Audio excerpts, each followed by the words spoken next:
में उनके समर्थन में समाजवादी पार्टी एक जन जागरण यात्रा करने का काम करेगी। इतना कहना हुआ कि पूरे जिले में जैसे लगता है ये बॉर्डर का इलाका है या मध्य प्रदेश छत्तीसगढ़ के नक्सलाइट इलाका है, इस तरह से पूरी फोर्स लगा दी गई।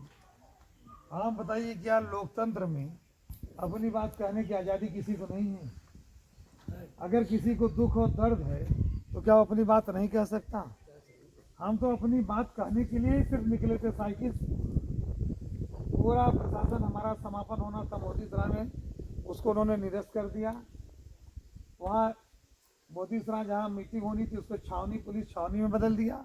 जगह जगह नाकेबंदी कर दी, कहीं लोगों को जाने नहीं दे रहे हैं। तब हमने अपने कार्यकर्ता साथियों से कहा हम गांव गांव लोगों के बीच जाकर लोगों को जागृत करने का काम करिए।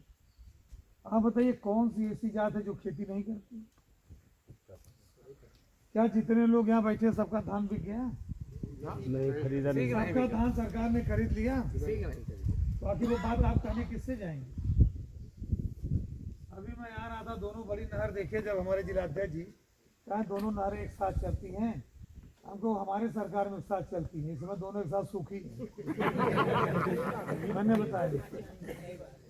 अब इस समय सिंचाई की जरूरत है और इस समय नहर में पानी नहीं है, ये कहना कोई गुनाह है? भाई नहर में पानी नहीं है और हम यही तो कह रहे हैं कि नहर में पानी नहीं है, तो हम आतंकवादी हो गए। अगर यूरिया नहीं मिल रही है और हम कह रहे हैं नहीं मिल रही तो हम अपराधी हो गए। अगर धान नहीं खरीद रही है सरकार, हम कह रहे हैं नहीं खरीद रही तो ये कहना हमारा अपराध हो गया। बिजली का दाम 300 गुना बढ़ गया, 3 गुना, 300% बढ़ गया, यानी 3 गुना बढ़ गया। बिजली पूरी आ नहीं रही है, यूरिया मिल नहीं रही है, डाई मिल नहीं रही है। आप बताइए, सरकार ने घोषित किया धान का दाम 1800 कुछ रुपया और कहा कि हमारे क्रय केंद्र खरीदेंगे। नाम के लिए क्रय केंद्र चल रहे हैं लेकिन किसानों को नहीं खरीदा जा रहा है। दलाल लोग गांव में गरीब के किसान के मजबूरी का फायदा उठाकर 900, 1000, 1100 में धान खरीद ले रहे हैं। इससे ज़्यादा कोई बेच रहा है? तो हमारा तो यही मांग, हमारी समाजवादी पार्टी के और किसानों की यही मांग है, सरकार ने जो काला कानून बनाया उसको वापस ले।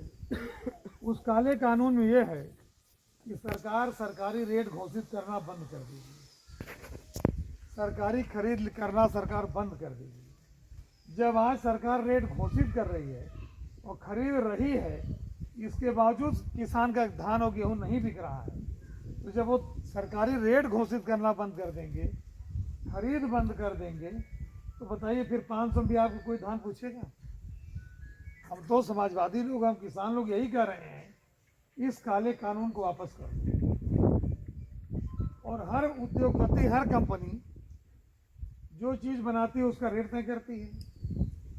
जो लोहा बनाता है लोहे का रेट तय करता है, जो सीमेंट बनाता है सीमेंट का रेट तय करता है। तो हमारी मांग है, समाजवादी पार्टी की मांग है, किसानों की मांग है कि सरकार से कि किसान जिस चीज़ को पैदा करता है वो रेट तय करने का अधिकार किसान को होना चाहिए। वो रेट तय करने का अधिकार किसान को होना चाहिए। किसानों के प्रतिनिधिमंडल से मिलकर सरकार रेट तय करे और जो रेट तय हो उस रेट पर सरकार पूरा पूरा अनाज खरीदे। अगर कोई बनिया खरीदता है हमें कोई आपत्ति नहीं, लेकिन शर्त एक है कि जो सरकार ने रेट घोषित किया है उसी रेट पर बनिया खरीदे। अगर उससे कम पर खरीदता है तो उसके खिलाफ मुकदमा लिखा जाए, उस बनिया को जेल भेजा जाए, उसका लाइसेंस निरस्त किया जाए। यही तो मांग हमारी है और इसी मांग के लिए जब हम निकलते हैं तो हमारे पीछे पुलिस लगा दी जाती है। क्या ये बात करनी जायज नाजायज है? और मैं इस क्षेत्र का विधायक हूँ, अगर हम इस सुख दुख में आपके साथ नहीं आएंगे तो पुलिस हमको रोकेगी तो कौन आएगा भाई? और वो पुलिस जो अपने थाने पर दलाल नहीं रोक रही है, अपने थाने में दलाल नहीं रोक रही है और हमको रोक रही है आपके बीच आने से। और दरोगा कहते हैं क्या करें, हमारी नौकरी का सवाल है। तो भाई नौकरी का सवाल है तो दलाल रोको ना, आम आदमी को क्यों रोकते हो अपनी बात कहने से? इसलिए समाजवादी में ज़्यादा आज नहीं कहना चाहता कि और जाना है 2 जगह। हमारा एक कार्यक्रम बड़ा कार्यक्रम था, लेकिन ज़बरदस्ती प्रशासन के लोगों ने कार्यक्रम नहीं होने दिया। तब हमने अपने साथियों से मिलकर तय किया कि जागरण अपने अपने क्षेत्रों में 5 गांव, 7 गांव, 8 गांव, 10 गांव के अंदर आप जागरण करेंगे, कहीं बैठकर आप किसानों की बात कहेंगे। उसी क्रम में देवमणि जी का आदेश हुआ, हम भी आपके बीच में आए हैं। हमारी और समाजवादी पार्टी का और किसानों की सिर्फ एक मांग है, इस देश में 70% लोग खेती करते हैं। 70% लोग, पूरी आबादी के 70% लोग खेती करते हैं।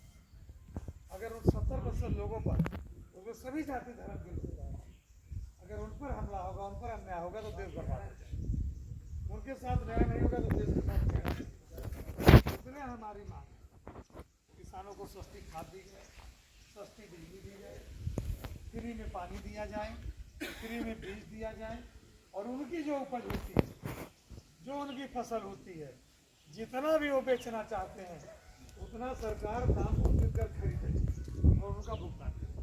यही तो मांग हमारी है। अगर ये कहना कोई गुनाह और राष्ट्रद्रोह है तो बताइए। ये कहने से हमको पुलिस रोक रही है, प्रशासन रोक रहा है। तो पुलिस और प्रशासन चाहे जितना रोके, लोकतंत्र है इस देश में, आपने हमें चुन करके भेजा है। आपके साथ अन्याय होगा तो हम नहीं आएंगे आपके बीच में, तो कौन आएगा? हम तो आएंगे ही आएंगे, चाहे पुलिस जो करे। इसलिए हमारा आपसे कहना है, निवेदन है,